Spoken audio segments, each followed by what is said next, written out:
de data visualisation qui permet de, en temps réel, catégoriser l'information en fonction de thèmes de veille, de grands thèmes de veille, et de catégoriser également ces informations dans le temps. Donc ici, une application sur l'intelligence artificielle. On a récupéré des articles depuis 1948 et la base continue à être alimentée en temps réel au quotidien.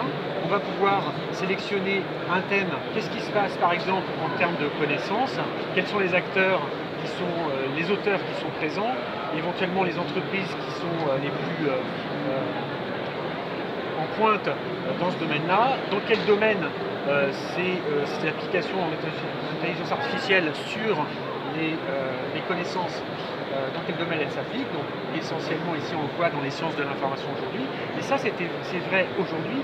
Ce qui est intéressant, c'est de voir comment tout ça évolue dans le temps. On voit que si je sélectionne une plage de date, eh ben, j'ai des informations qui sont très différentes, et on va pouvoir comme ça, dans le temps, voir comment ces éléments évoluent. Et on voit très bien sur l'intelligence artificielle, si je reviens au tout début, finalement, j'enlève mes deux filtres sur la connaissance, ici, et je garde ma plage de date. On voit que dans les années, au tout début, dans les années 60, pour l'intelligence artificielle, on travaillait essentiellement sur les robots, d'accord, et dans des domaines qui étaient le jeu, l'enseignement, etc.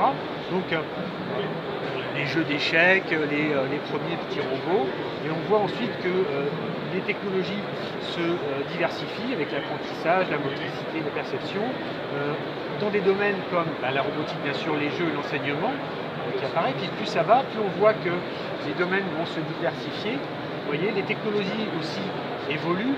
On a ici, en termes d'algorithmes, on avait à cette époque-là, dans les années 80, 70, 80, les moteurs d'inférence, les systèmes experts, et on voit apparaître dans les années 90, ici, on voit bien les réseaux neuronaux, les techniques qui sont aujourd'hui utilisées en intelligence artificielle. Et si je fais avancer ma plage de temps jusqu'à aujourd'hui, on voit que on a le reflet de ce qu'est l'intelligence artificielle aujourd'hui, c'est-à-dire des technologies très variées et des applications multidomaines.